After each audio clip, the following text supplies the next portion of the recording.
that's cool. That's cool. And I get it, you know. Like I said, I was just curious about it.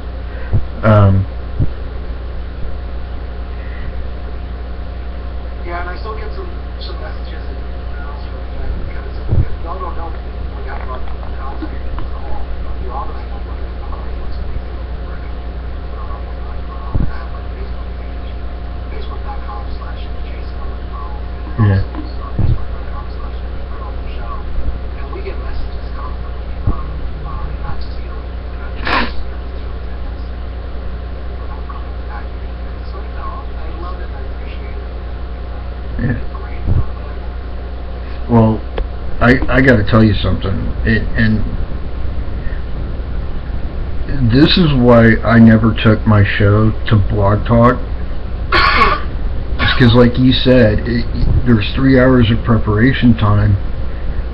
This show right here takes me 20 minutes. Seriously, and it's video, so it's even better in a lot of ways. So, you know, and I don't know. I just never really cared for the way that Blog Talk does things. You know, I don't like having to go to school just to put my show on the air. You know what I mean? Like, I never really liked that. But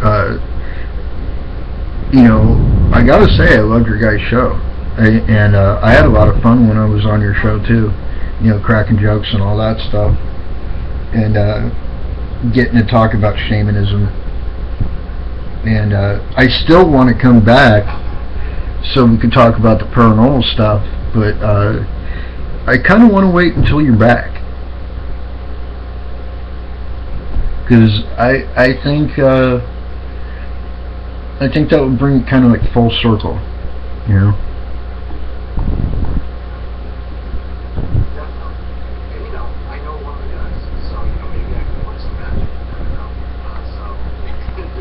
Exactly. It's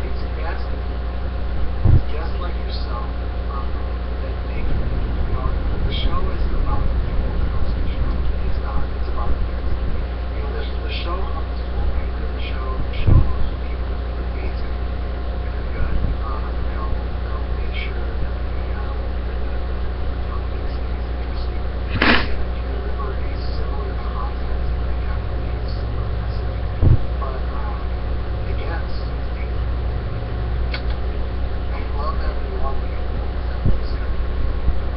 first off, you're not shy. You're not trying to drag and talk on it. No. And then secondly, you know what you're talking about. You're not either just, saying things for the sake of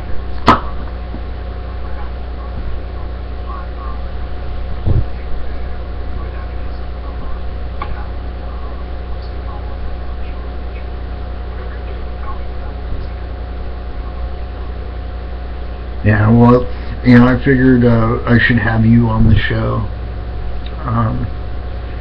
because, you know, turnabout's fair play, as they say.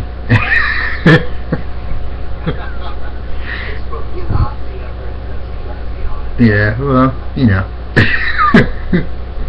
But so we know basically how you got started. We know your favorite places. What is your most,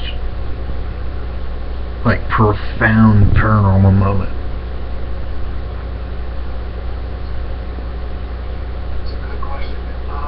And it's not, what I mean by that isn't necessarily negative. It doesn't have to be something that rocked you back on your heels. It could be anything.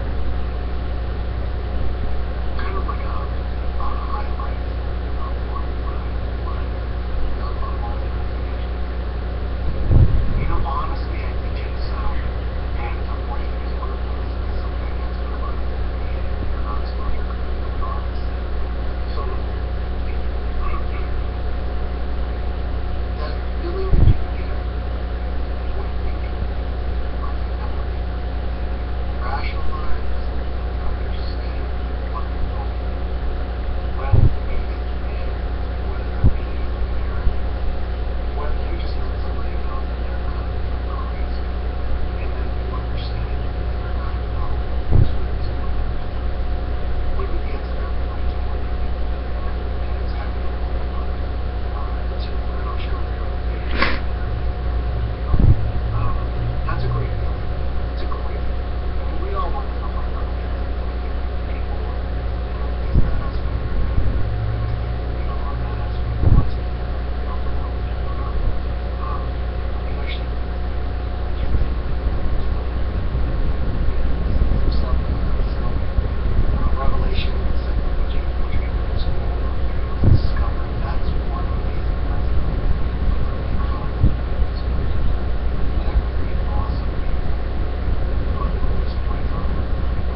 on deal, so I can kind of do something.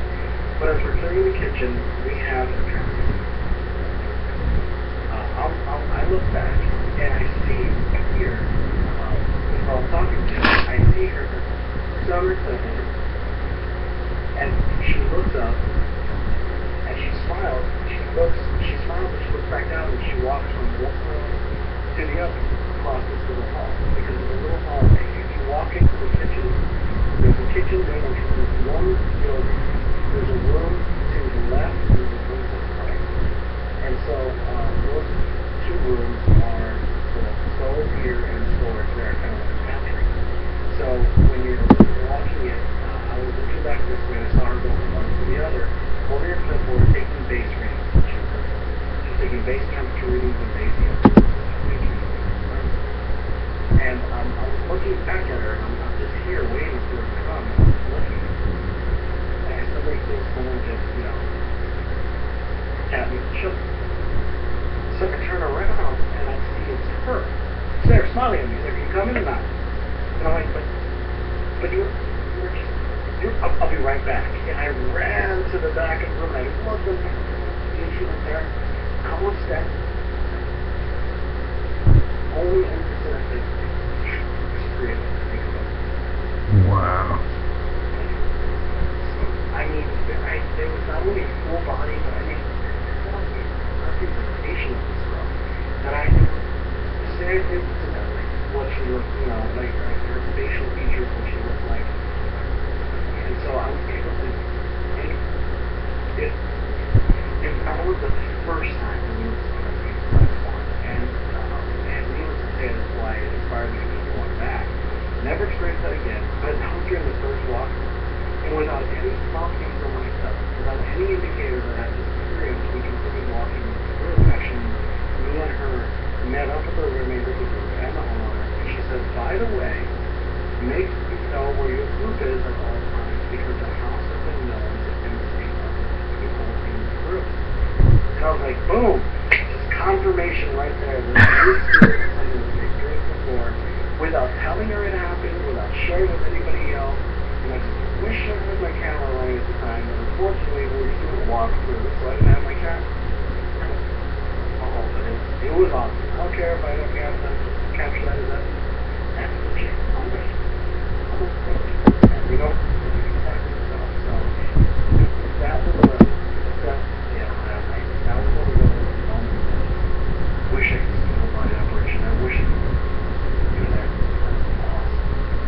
That's cool.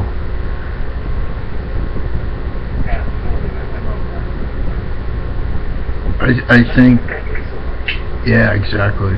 I think one of my my recent ones was pretty cool. We were at a place called Tree Swamp. It's in Wooster, Ohio, which is like an hour from here. And that night we saw ghosts. Like me and my investigator Reagan, he doesn't see spirits, by the way, at the same time saw a dude walking in front of us. Both of us saw it at the same time. That was amazing. And then we saw a UFO right when we were first starting that night. And we know it was a UFO because it was way too high for it to be any kind of like plane. Right.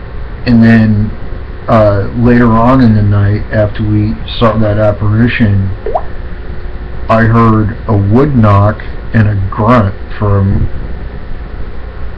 evidently Bigfoot. So like we got the full gambit in one place in one night.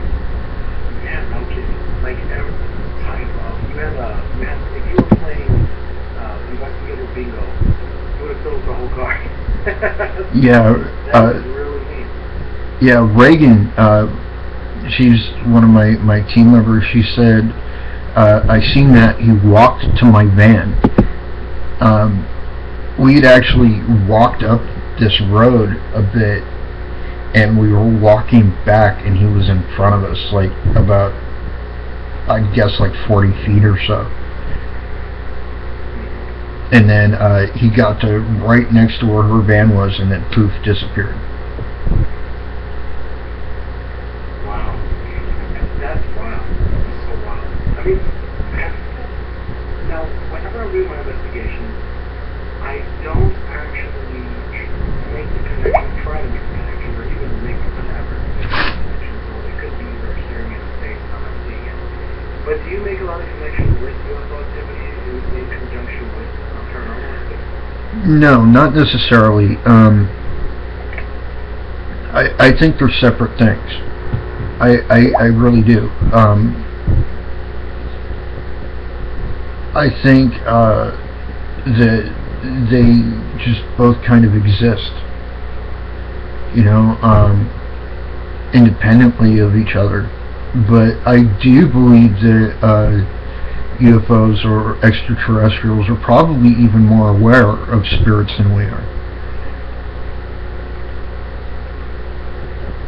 Interesting. I've heard that put forward before. Do you think it's by virtue of sensors or the technology, or what is that? Well, I think it's partially by their technology, but I think it's also a visual acuity thing. Because, like, every description you ever hear of aliens, whether we're talking about greys or reptilians or whatever, they always have these really big eyes.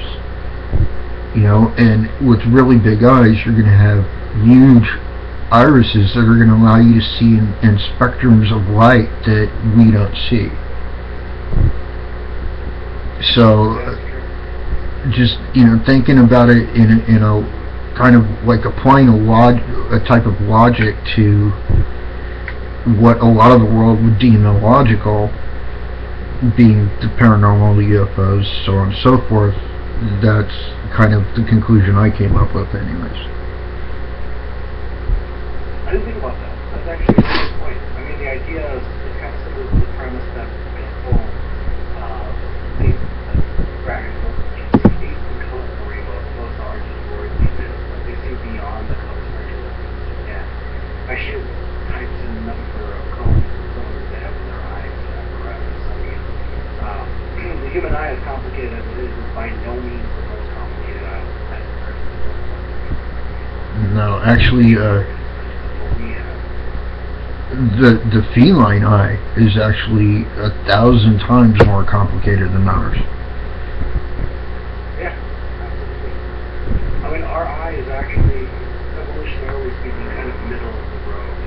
So it's fascinating to know that as someone, not thinking about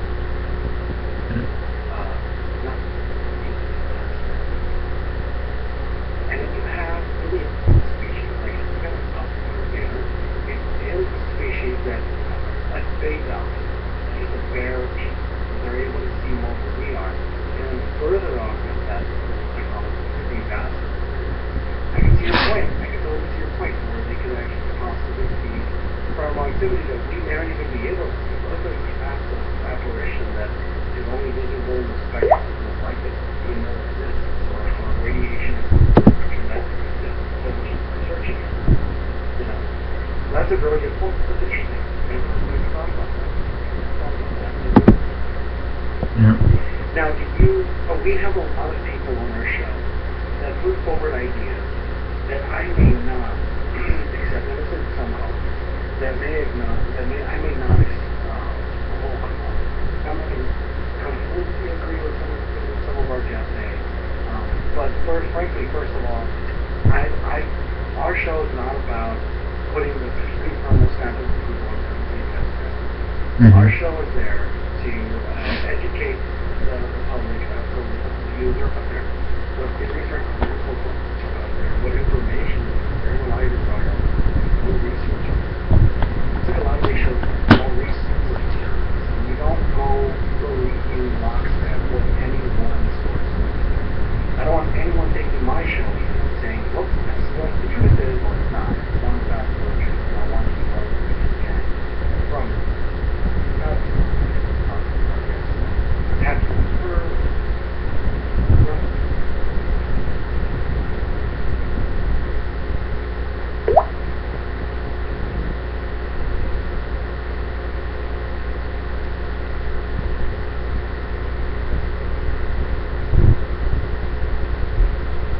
I think you froze.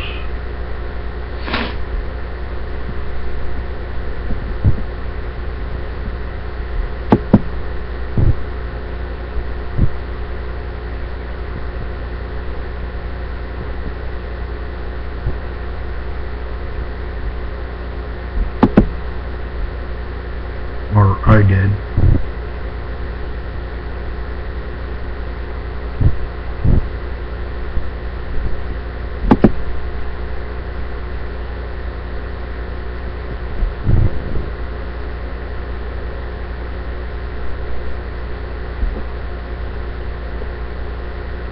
I think we might have lost him. Hold on a second, folks.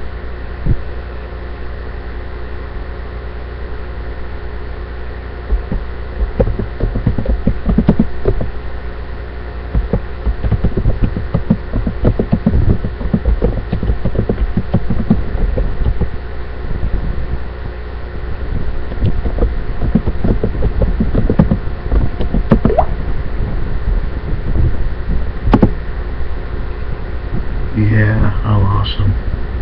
Dang it.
Okay, I'm not sure what's going on.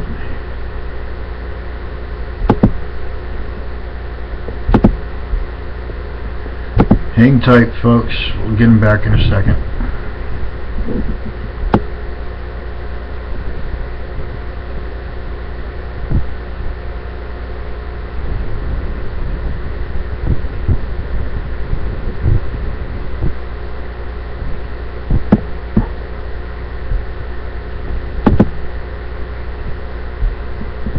Here we go.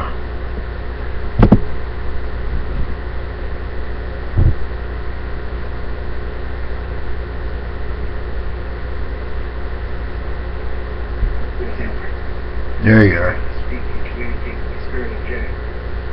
Alright, that was weird. There, give me a sign. Yeah, you were asking me something before you froze there. Sorry about that, man. I guess it's my internet connection. Can't really get it. Oh, it's cool. No, It's but a house. I promise. It's a house, but same time. It's outside the city limits, but yeah, no, I was saying that I have a lot of guests on that I might not be with. Not a lot, but I've had guests on that I'm in a old degree. Have you ever had that experience where you've had somebody on that you're like, you know what, I like this is great for the show. It's good material, it's good information to have, but I might not subscribe fully to what they're saying. Has that ever happened to you? yeah. Albeit not often. It has happened a couple times where I've had somebody on the show that I'm like inwardly I'm kind of thinking, I don't know about this, but you know, I would never, you know, out them to the world, so to speak. But yeah, you know, there are people, in fact there's quite a few people I respect quite a bit, and I don't think they're anywhere close when it comes to the paranormal, like the Warrens, for example. I have a lot of respect for them and everything that they did, but I don't think they're correct. And I could say the same for others too, like Dr. Barry Tapp and Dr. Hans Holzer. You know, these are guys that were pioneers before us in this field that kind of paved the way. But I don't agree with a lot of what they have to say about it. But then again, I see these things, so I kind of have a definite opinion on a lot of stuff that may not mesh well with what other people have to say, but I respect the right to say it.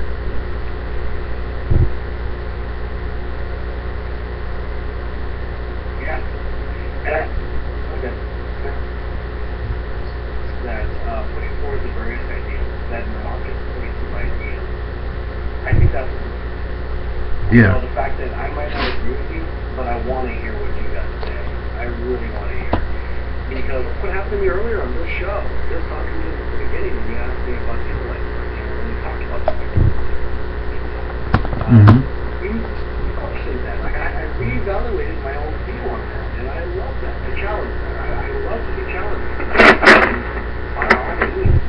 Yeah. I want you to tell me if you have an alternate view of what I have.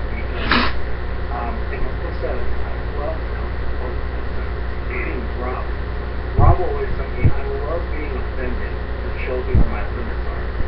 I like being disagreed because it shows it makes me defend my point, or at the very least, reevaluate my point. And it makes me more firm in what it is that I understand to be true, or it helps me weed out evidence of accuracy. And I welcome that. I'm not going to sit and be dogmatic about everything that I believe or that I know to be true. Or even quote unquote know to be true. I want to engage with people, such as yourself and other people that are really active in the paranormal field. And I want to hear about their opinions. Yeah. And I agree. I'm always interested in other theories and schools of thought, even when I don't agree with them. And I think just to take it like a step further than what you're saying too, is I think when we're like that, when we have like this venue, this public forum, which internet radio and live streaming video now has become, it takes us a step further, and it helps us to appreciate other ideas, even when we don't agree with them. Absolutely.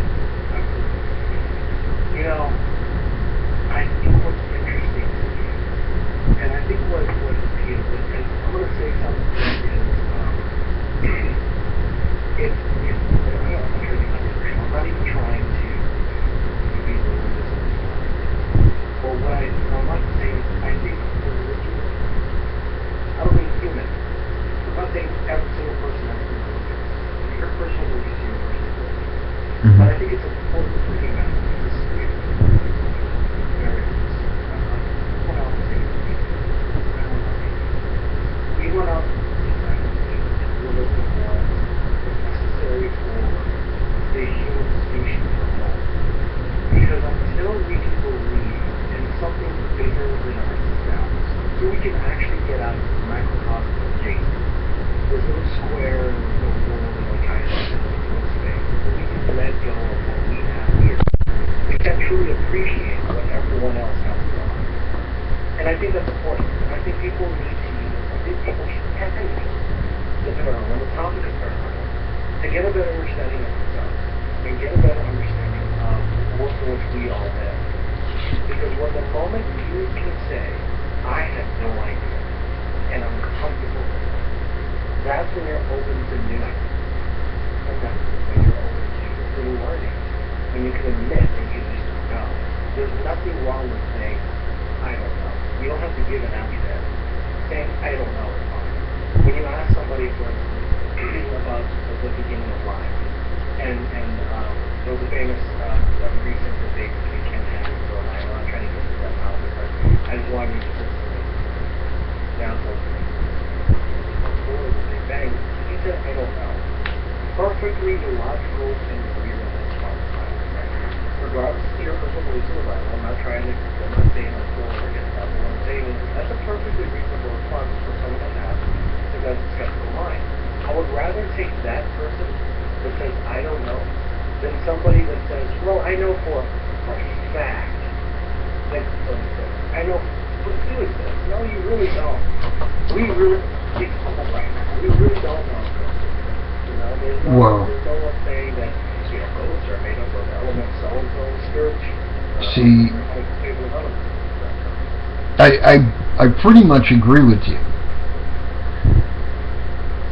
Except me, personally, for myself, I know it in my heart that ghosts exist.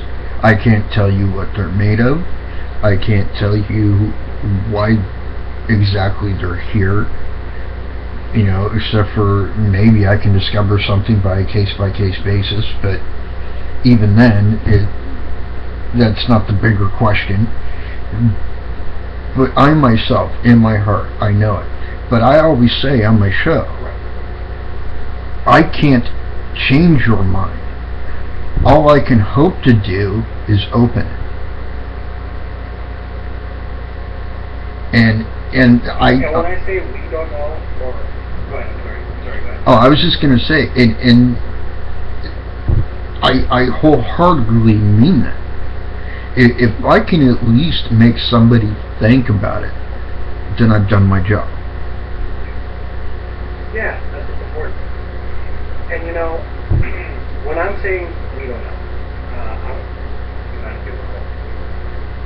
We have reached a consensus that ghosts exist.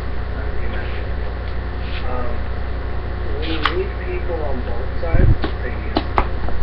Oh, of course. That has to be incorporated.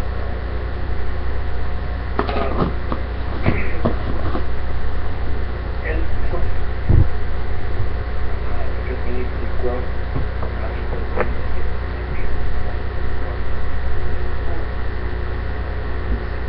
bigger than whether it be the spiritual society is important.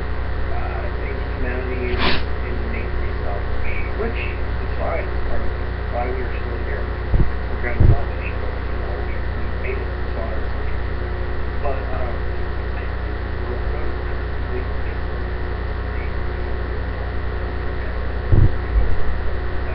you look at other people.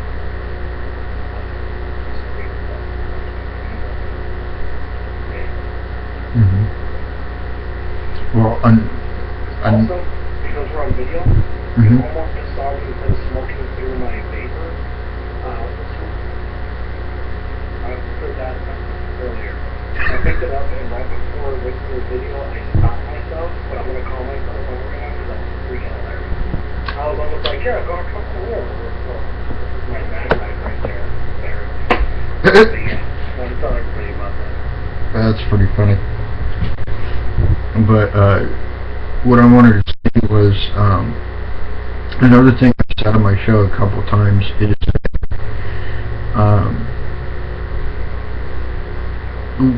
the paranormal world needs skeptics, because the skeptics are the ones who drive the science. They're the ones who because skeptics exist, that's the reason that we have infrared digital camcorders and digital audio recorders and like all the gear that we use is because skeptics exist. Because with skeptics existing and the rest of us striving to prove it, it drives the science. Having said that though, there's a big frickin' difference between a skeptic and a closed-minded person. And my all-time favorite saying, I've posted it several times, I've talked about it on my show, my favorite saying is a little known saying by Albert Einstein. And he actually said this right around the time that he was involved with, like someone was writing his autobiography basically. And he just on the fly came up with this quote, but I wholeheartedly agree with it. He said, "Fear nothing but a closed mind." Because the closed minds are the people that said the world is flat. Period. You know, a closed mind leaves no room for discussion. Yeah. I think if you're a good scientist, all the great science.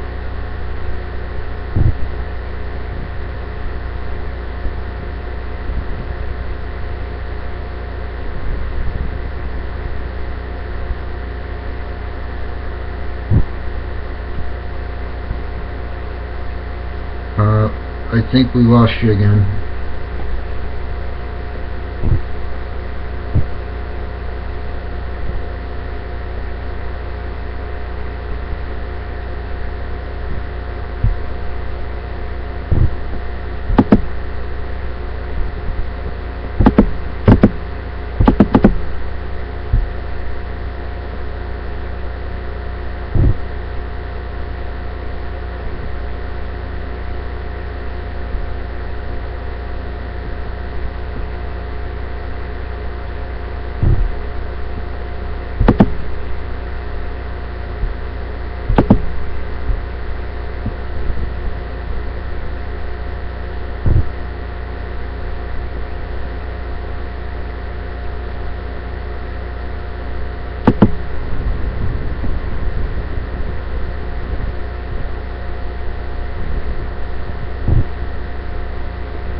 Oh, you lost me. One or the other.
Says I'm still running.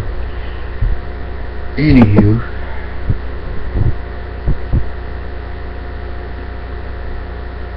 what the heck is going on here?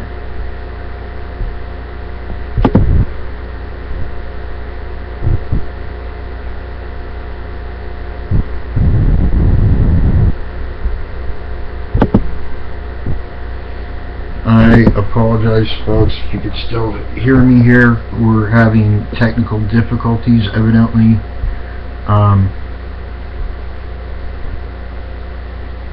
Yeah, I'm booted out of the chat room too. There, Bryce.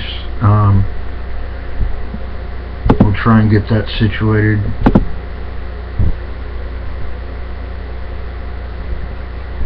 Welcome back. Thanks. Sorry about that. I think that was... I was just going to say, I think that was on our end this time because everybody just got booted out of our chat room. So... Yeah. Oh, looked at it. Bryce looked at it. I actually saw this sign for oh, Bryce, do you hear what that is? I'm not sure if you heard me. I can see him typing in the chat. This is the welcome. I want to take a moment actually to say, okay, cool, yeah, you heard me. So they were able to hear me even though you weren't there.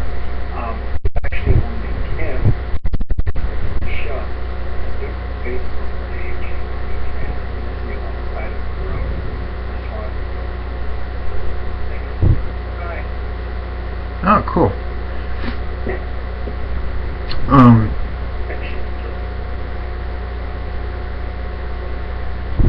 Well, I'm one of the things I was gonna say is I'm gonna kind of beg to differ with you just a little bit.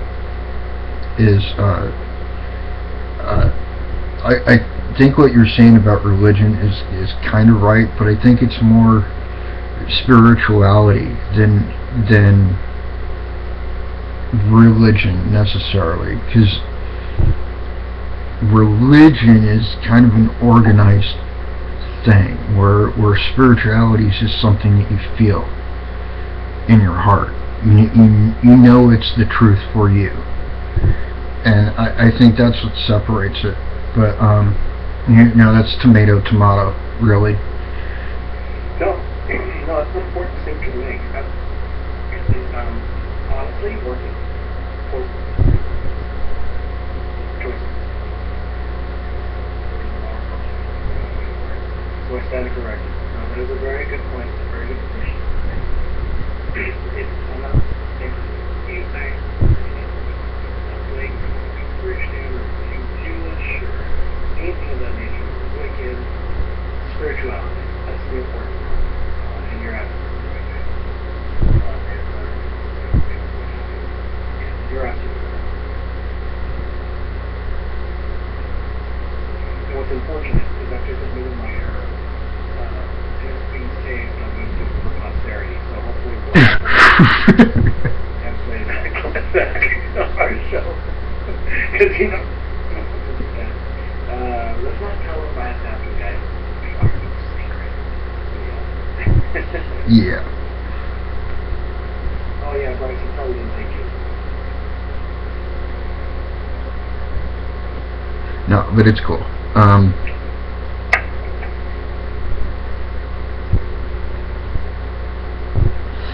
Getting back to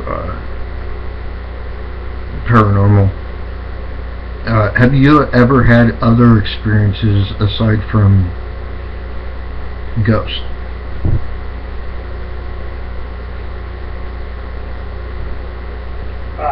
Okay, so what do you mean? Like, I've ever had a demonic experience, or I've had a intimate experience, or define what you mean by other things. Because I've had an experience that I thought what it looks like until it was like corrected to me.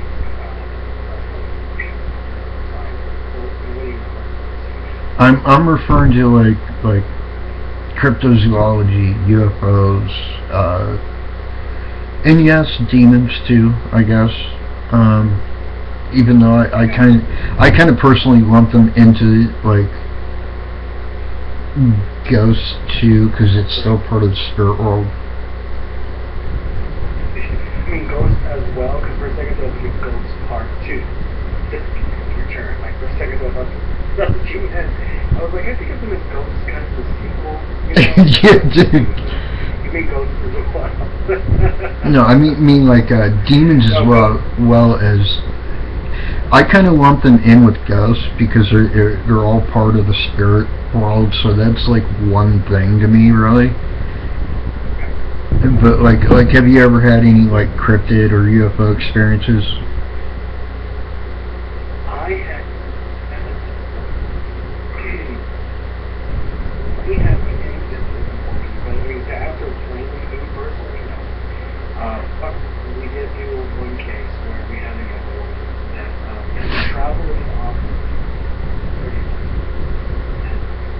I got involved in this case because she had experienced a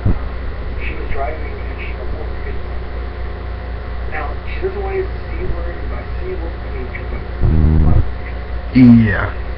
But man, it was something akin to that. Actually, the way she described it was more closer to the Green Hill Jack, if that brings any bell.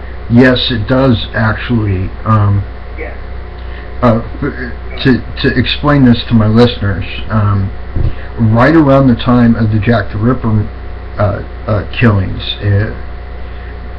actually just after that whole thing, there was this creature that was spotted all over England.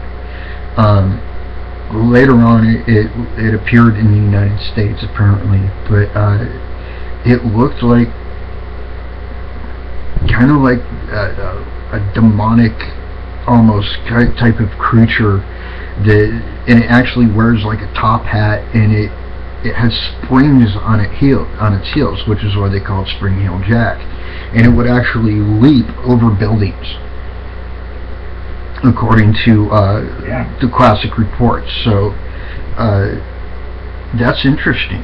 Like did it actually jump? Yeah. Wow. Yeah, that's how it got away from her. And what's fascinating is it did do that torture view. So it walked across the street, and it actually had left.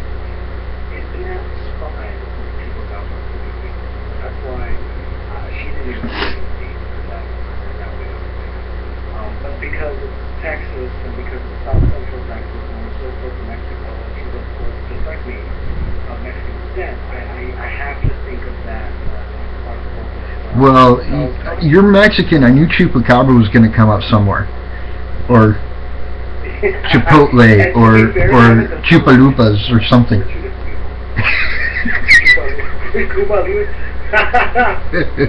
And then suddenly this wrestler with a mask came out of nowhere and just attacked everyone. Lucha Libre. Yeah, Lucha Libre. No, but I was conscious of the fact that there's people about this story around here. But so I was listening for it, but no, this didn't fit that. It was a leathery creature, skin creature for sure. You wouldn't even say it's a reptilian though. It was just a leathery skin. It had these claws that when she drove her car by it, her car was claws.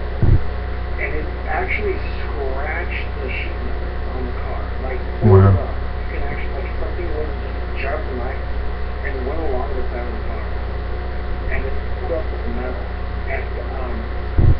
And it frightened the hell out of her. She thought she had hit it. I don't know why.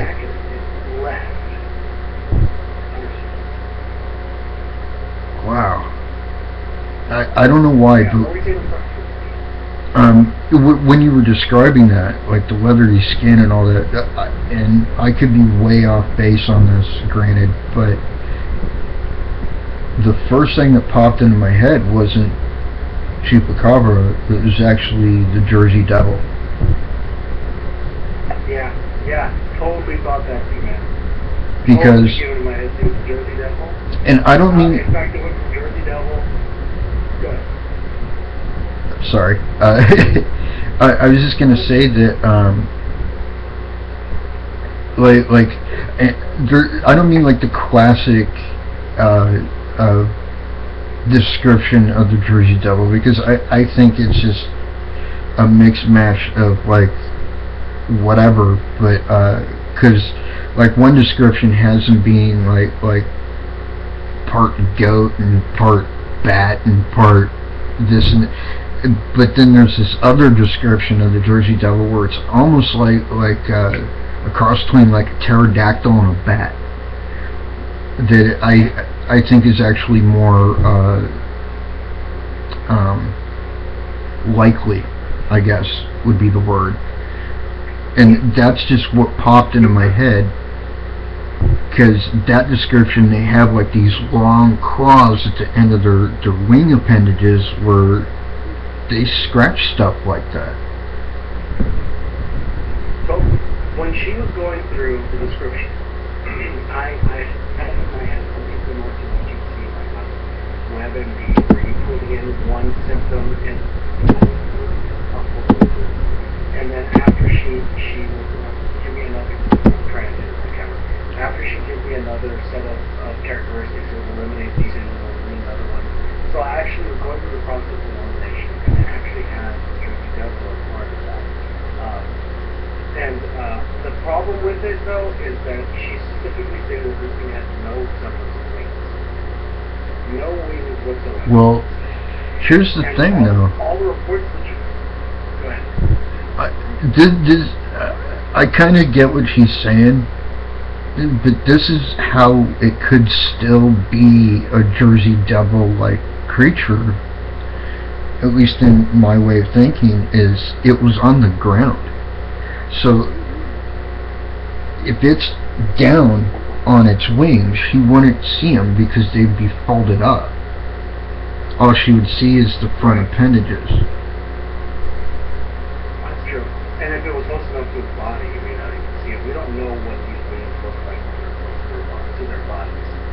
It could be possible that something said, you know, when you look at a beetle, you don't know that the wings are laying in the air, but that's not always something that's really way through the wings. Right. And also, like, when you see a bat, like, most of the times when you see bats, they're actually in flight. But there's been a few pictures of, like, domestic bats, like, because some people have them as pets, where they're laying flat on their palm. And the way that they lay, their wings are all folded up, and it just looks like arms, basically. Yeah, and that's the case of functional morphology, right? I mean, that's the case where you have, if you have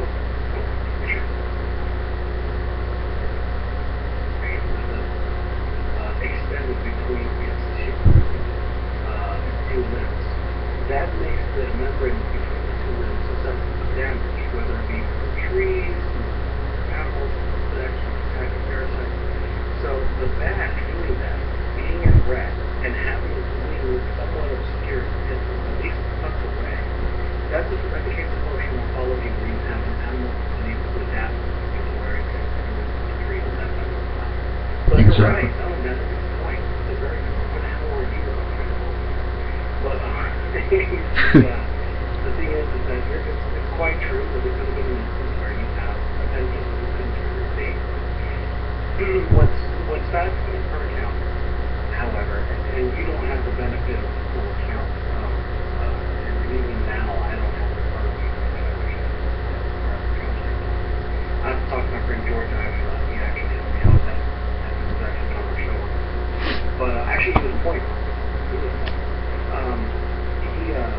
To help me get the description and that she said that it walked on two legs, and the way, the manner in which she described it walking, and the way in which she demonstrated it, made it seem that it was like it didn't have to sort of run around the world or it was comfortable on two. So if it was comfortable on two, that might seem to suggest that the primary motor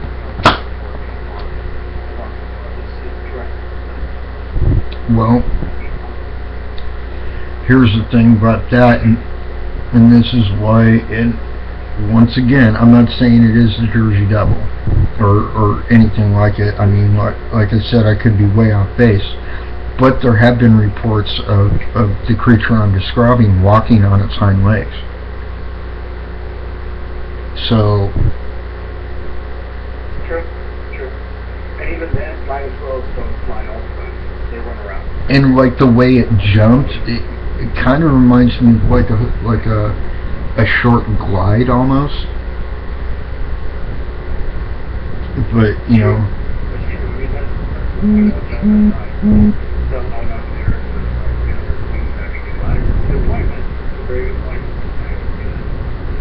Not to go back to George and everything on that with the female trip.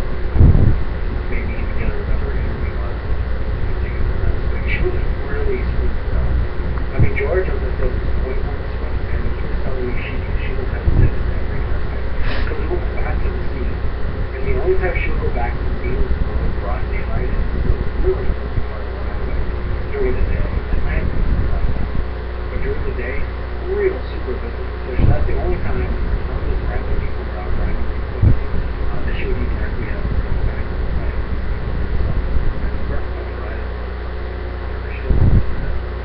glad to contact you, man. Next time we have a cryptid sighting, I'll have to contact you. Yeah, that would be really cool. And you guys have some different ones out there. I know you get skinwalkers out there.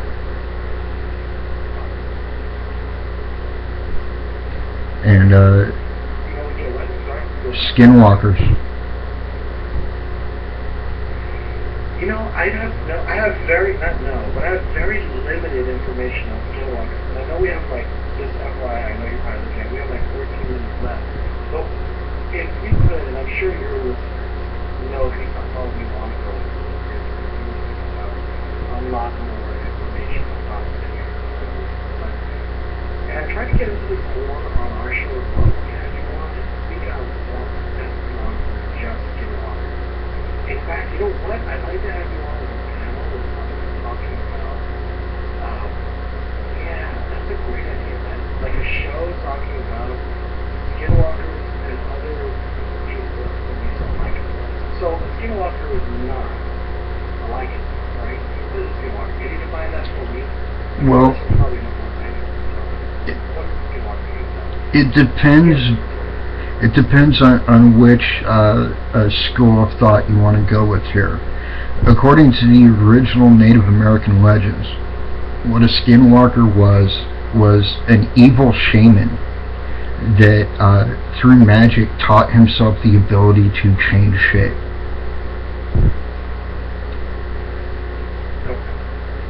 So it's still inherently human.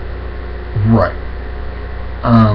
Okay. But it changes shape through magic rather than like a lycanthrope. It's, you know, something in the blood. Okay. I don't personally prescribe to that. I think a skinwalker, or what's been labeled a skinwalker, is actually like a cryptid, like a flesh and blood creature. Some kind of mutant hybrid of like a wolf and a coyote, maybe. Now, do you think that this real life cryptid, because a cryptid is flesh and blood, do you think this cryptid is capable of polymorphism, or is that change shape, or is it proteus, or do you think it just has a shape that people assign to the final form that the evil shaman would take? Do you think that's the case? They tend to be a dog-like or wolf-like kind of creature, which makes me think that that's just what they are.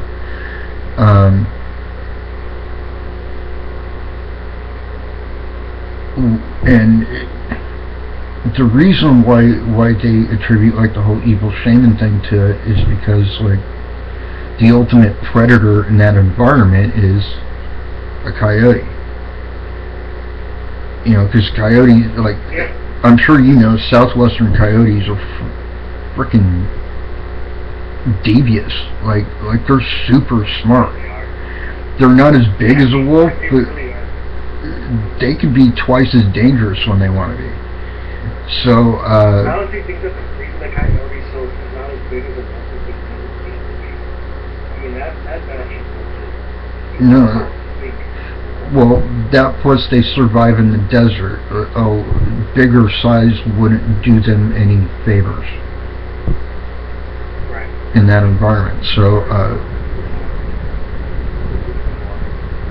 and we're talking desert coyotes, people, the real coyotes, not the whatever they are that are up here in Ohio.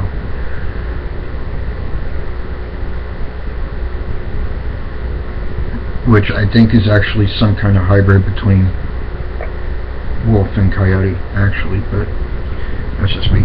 Anyways, so that's what I think those are.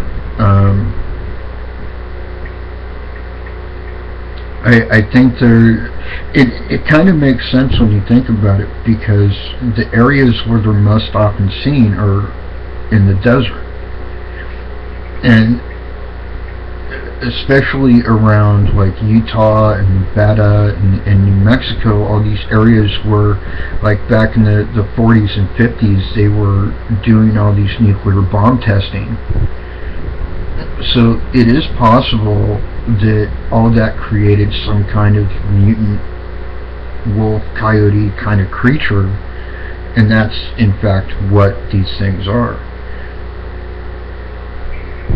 So, what you're saying at that point, with that particular model of mine, so we're going to use that model, do you think that skinwalkers then, in that context, are a relatively new phenomenon, and it just so happens to coincide with Native Americans?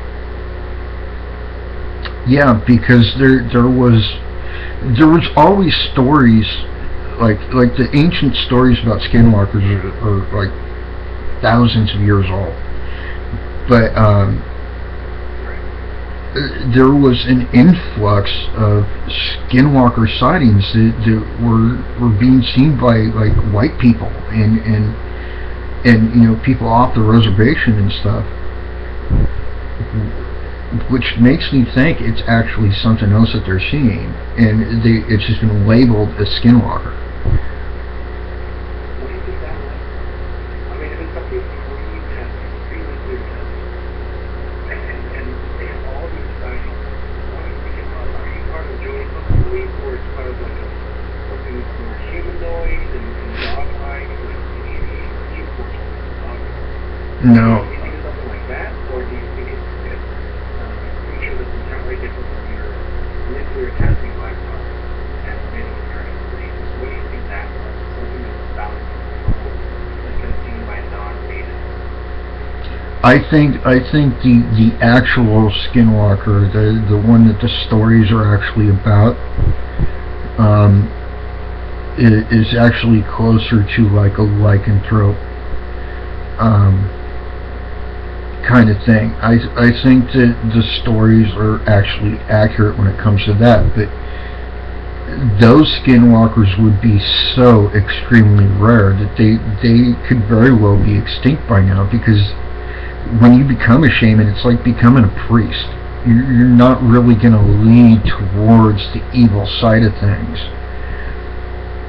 So it would take like extreme circumstances to get you to that. And so it's not something you're going to see every day. So you're saying that it's a possibility that it was a shaman that was evil. So you're saying that it's a possibility that the native beliefs were true. Or I think the native beliefs are true, but I think what most people are calling a skinwalker is actually something different. It's something relatively new, and it's some kind of mutant crossbreed of like a wolf and a coyote. I get you. So back in the day, there were instances of skinwalkers as the native belief, in the Native American architect. However, through the course of time, by sheer virtue of the fact that there are not as many Native Americans practicing that religion, the sheer fact that shamanism by its very nature would preclude the likelihood that something evil or wicked people, shamans or shamans who typically tend to look over the good side of things, that makes it even more rare, to the point where they become extinct. And what we're seeing now, and what we're labeling now as skinwalkers, is a whole new animal that may have been produced by the testing, or even just natural mutations within the animal kingdom. Is that what you mean? Yeah. In fact, it's probably both of those mutations. It's probably the natural mutation in combination with the mutation from that testing. Yeah. That's a good point, man. That's interesting. I like that. That's really interesting. And Bryce in the chat room mentioned that, and I have to go chat room mentioned that. He mentioned that they didn't know about rabies back then, and rabies had such a profound impact on an animal creature physiologically that it's going to produce something that doesn't look anything like the original. So I can see that as being a possibility also. For some exciting, not all of them. Well, here's a thought. After the 40s, we have novels. Here's a thought. What if, and this might be a little bit outside of the box, but what if what's causing these new aberrations that we call skinwalkers, in fact, was something transmitted by bite, like a mutated strain of rabies.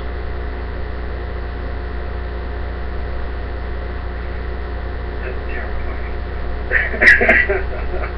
I hope that's not true. You're right, though. Excuse me. But so right. That's so true. I mean, man, viruses do terrible things. Organisms do terrible things. And here's the thing too: a virus, especially a compound virus like rabies, is one of the few things that could actually survive a nuclear blast. That's true.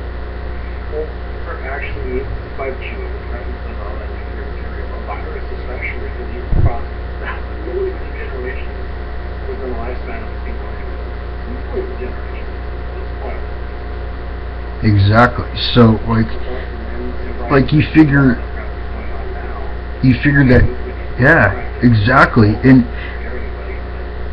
you figure that nuclear testing was like back in the 50s, and here we are in 2014 and sightings are still happening. And what we would be seeing now isn't those original creatures, it's their offspring.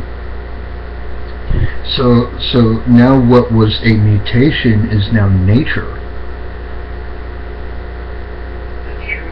You know, what's fascinating is that we've had stories about lycanthropy throughout history and throughout many cultures. Every culture has a form of that. You have the kitsune in Japan, where you have the fox who are able to change shape. So, by the way, the inspiration is Super Mario Bros. 3, where Mario actually gets that add-on. Yep. You have that, and you have the skinwalkers, the Native American people. You have the Greeks that are in between those two, which are actually talking about King Lycan being cursed by the gods, forced to act performing the wall during the full moon. We have this obsession with humans that we will become overwhelmed by our bestial side. And why we believe that, whether it's by virtue of an actual living creature that does this, or if it's simply a cautionary tale of trying to put forth moderation at all times, not allowing peace to the thought of control at any given point in time, no matter what the urge is. I still think this is something we both need to talk about, and we should be actively having a conversation about. And man, Well, thank you for the honesty. here's the thing too. And all the other topics too. Here's the thing too is this is where Native Americans are a little bit different than most other cultures when it comes to this topic. Is while we have skinwalkers, which were viewed as the evil side of things, there were also shapeshifters that were good. They were benevolent. And we aren't the only culture that believe that, but we're one of the few, and we're the only one in North America that believe that. Yeah. So You're the predominant culture of America, for frequently to be fair. With the exception of Vikings, that's the year but here's the interesting thing, and this is something that could be said for the Mayans and the Aztecs too, which is, you know, your ancestors as well, is that a lot of what their stories were about is more and more being proven to be true, or at least being proven to have some truth to it, like skinwalkers and the like. So you know, it just makes me think that they probably back then had a closer relationship with these things than we even understand today. Right. I mean, even then, even if you take worried as the actor talking about the adopt that creature when they are their skin going to battle with their city weapons, believing in the Wendigo and how that kind of creature would overtake him on the human and actually explode in color and flesh and showing. Well, actually, let me stop you there for a second, because this is something I need to explain. That version of Wendigo is actually the anglicized version of what a Wendigo is. The original Wendigo wasn't a type of creature. It was the spirit, the ultimate wolf spirit. Right. And it was the protector of the northern forest. It was actually a good, benign creature. And then I think what happened is white people came into the woods, and Wendigo saw this and didn't like them cutting down their trees to build stuff, and probably got pissed off and started eating them. And that's where that version of the story comes from. You have a different point of perspective. Right. That's fascinating. I never thought of that. Now, even today, a lot of Native Americans' view on Wendigo is askew because of the story you just said. They actually tend to believe that. There are very few even traditional natives around now that know the original story. I never gave that one thought. I never gave it a thought that it could simply be a different perspective, because as most people say, or as some people and forgetting the one who said that hunters and stereotypes.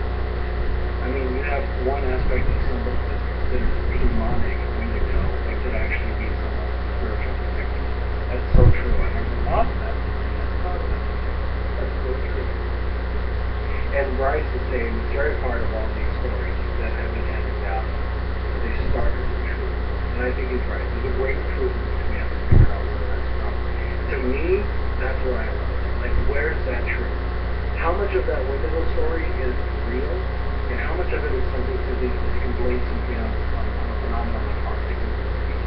We have deficiency in vitamins, which actually causes insanity, which is actually a hallmark of that same quality, is cannibalism and extreme violence, and also interventionary humanity.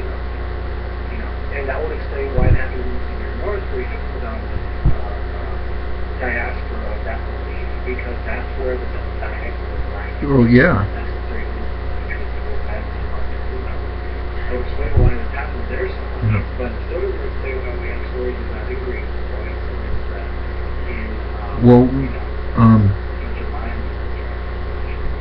one of the biggest outlaws in early Western pioneer and the early Western frontier, I mean, was a cannibal. And so it is very likely he suffered from that very ailment, so it wasn't uncommon, but you didn't hear a lot about it because justice was swift back in those days, Yeah. No real trial and jury back then. At least not to be separate judges or anything. Those were all just one guy, and he took care of justice real quick. And he said, Bryce is saying some of the stories have died again. I think some stories have gone everywhere with spiritual investment. Well, here's the thing, Bryce. Here's the thing, Bryce, is that a lot of those stories were not meant to scare kids. They were based in fact. And the thing is we know which stories were meant to scare kids because it's got it in the story. It's always kids getting eaten or whatever. those are the stories that were for kids. Like Wendigo, that was not a kid-friendly story. Even the good version wasn't a kid-friendly story because of what it all entailed.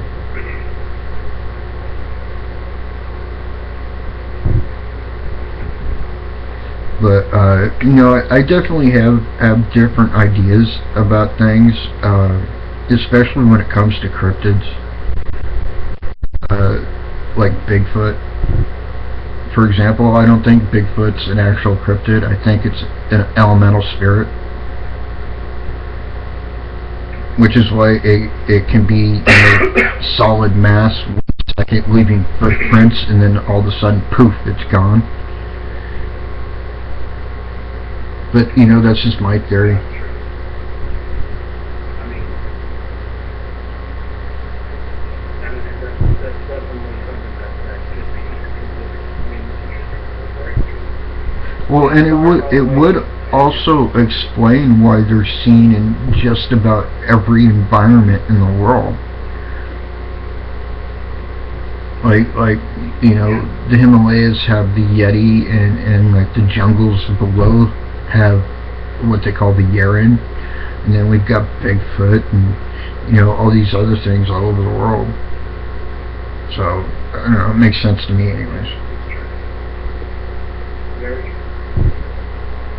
Anyways. Wow. Can you believe that we've been on the air for 2 hours already? Yes, I know. Wow. Told you it'd be fun, man. But yeah, that's about our time, buddy. Man, I just want to say thank you so much for having me on. I Absolutely. really appreciate it. Thank you, Bryce, for tuning in on Women Tonight. Thank you so much to Kim for tuning in with being off their face that they're having. Thank you to her and Kevin as well. Reagan, Leslie, Jeremy, and Green. Absolutely. I really appreciate you and everybody listening in tonight and also on the archive copy. If you want to hear me more, or if you want to hear some of my co-hosts, Rob Henry will talk about that. Rob. Over at Living Girl. Yeah, absolutely. Yeah, thank you all for tuning in. Yeah, catch us over at blogtalkradio.com/livingcarnormal. Also livingcarnormal.com. Yeah, there's the shameless plug. Rob would be proud. Yes, he would. Yeah, he'll probably watch this too. But yeah, thank you all for tuning into the show like always. I love you guys, and until next time, my tribe, my pack. Peace out.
prettier than I It's am. got, I don't have that superpower energy pen, but you know, it's something though, it's something. Well, I don't have it right now This either. picture of you is almost like a glamour shot, you know, the headshot, it's like real long hair. Well, I don't know if you can see it. It's actually got a mohawk right there. It's just kind of grown out. Well, like, you know, I mean, like, this is weird, but, yeah. No, it's funny you bring up the very, Well, I had to cut information, so I'm not going to go into it here, but suffice to say that I kept it traditional. Uh-oh, I think we lost him. Dang it. We're a pain in the butt. Meaning the cameras, although I'm sure he can be a pain in the butt too.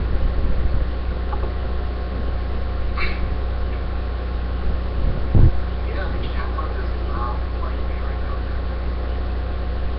Wow. That's okay, as long as people can hear you, that's good enough for me. Well, you can't hear me though, right?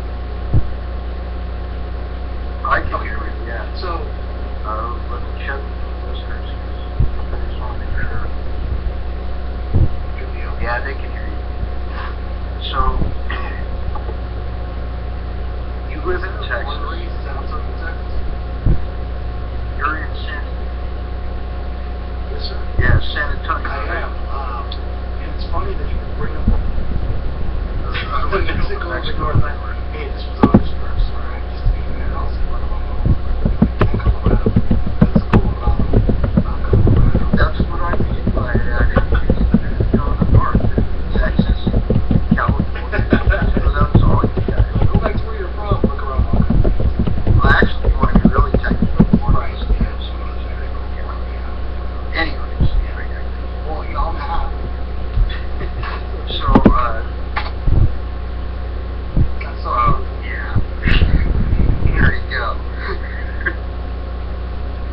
I'm actually Either glad way. you can't see me right now because I can make all kinds of faces and you totally won't know what I'm doing. But I can see you, so. Yeah, that was great. Shit. Yeah, man, let me see. Oh, wait, oh, it'll work. Oh, there you go. There he is. There you go. Ladies and So gentlemen, apparently it was Jason Jason O'Leary. operator there. Yeah, right there. Not that one. This one. No, that's not fun. Oh, see? Better stealing cars than working cameras in Cut the that. hell out of a line. Cut the hell out of a line. We need to know. Make a taco and you get the roof. No, I can't. No. So, for the folks that are listening and that don't know you, tell us a little bit Yeah, about yourself. born and raised in